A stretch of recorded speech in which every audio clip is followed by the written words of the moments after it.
የመጣሁት ከወንቦ ነው። ስሜ መቅደስ ነው። ራሴን በጣም ያመኝ ነበር ኦቨር ማለት ነው።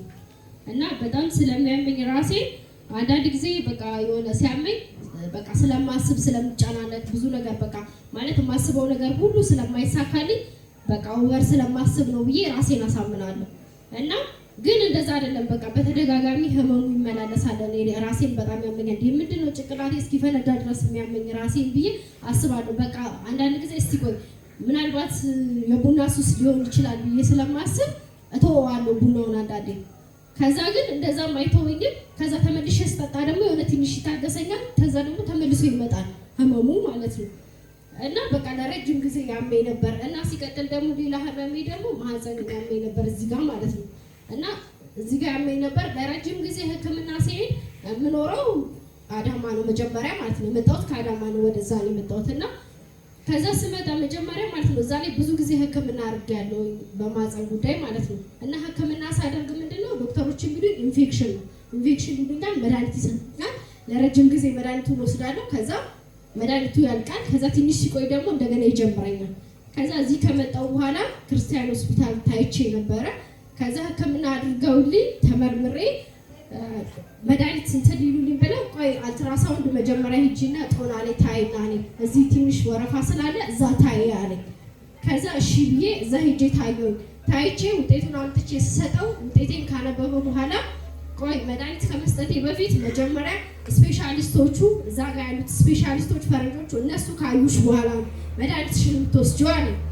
ከዛ እሺ ብዬ እነሱ ጋር ሄድኩኝ። እነሱ ጋር ተመረመርኩኝ። ከዛ ለ2 ወር መድኃኒት ተሰጠኝ። 2 ወር ሙሉ ወሰድኩኝ። 2 ወር ሙሉ ወስጄ ግን መድኃኒቱ በቃ የሆነ ሰዓት ሲሰለቸኝ በጣም ብዙ መድኃኒት ነው ቢያንስ በቃ በጣም ብዙ በቀን 3 ወስደዋለሁ ለ2 ወር ያህል ማለት ነው። ከዛ ሰለቸኝ መድኃኒቱ። ከዛ ተውኩት በቃ መድኃኒቱን መጨረሻ ላይ ተውኩት።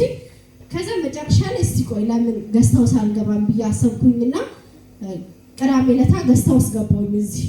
ከዛ እዚህ ገባሁኝ። ከገባሁ በኋላ የአባቴን ስም ጠራልኝ፣ የኔ ስም ጠራ። ከዛ ኦሮሞ ክልል ወይ ደግሞ ኦሮሚያ ላይ የማየው ነገር ምንድነው ብለህ ጠይቀኝ። ከዛ አባቴ ነው አልኩክ። ከዛ ስልህ አንቺን ሊያሳብድ የመጣ ከዘር ሐረግ ከኋላ የሚመለክ መንፈስ አንቺን ሊያሳብድ ይፈልጋል፣ በምድረ በዳ ላይ ሊያሳብድሽ ይፈልጋል ብለህ ጸለይክልኝ።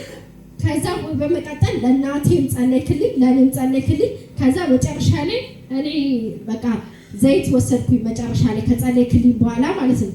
ከዛ ዘይቱን የተሰጠኝ ዘይት ይዤ ሂጄ ወደ ቤት። ከዛ የሚያመኝ ቦታ ላይ እዚህ ጋር ማህፀን የሚያመኝ ቦታ ላይ ጠዋትና ማታ ኖርማል እቀባዋለሁ እና ጡቴም ደግሞ እንደዚህ ተዘጥዘኝ ነበር፣ እሱንም ኖርማል እቀባዋለሁ። ከዛ ቀን በቀን እኔ ላይ በቃ ኖርማል ለውጥ አጥንት ወደጌታ ተወይ በናዝሬቱ ኢየሱስ ሃሌሉያ። አሁን ፓውሱን አረጋግጥሽ ማለት ነው። ኖርማል ለውጥ ምንም ህመም የለኝም። ራሴ ራሱ የሆነ ነገር ከውስጥ ወጥቷል እንዴ ብዬ ጠራጠራለሁ። ባዶ ሆነብኝ። ክብር ይሁን ለጌታ ኢየሱስ። ትክክለኛ መፈታት ማለት ይሄ ነው።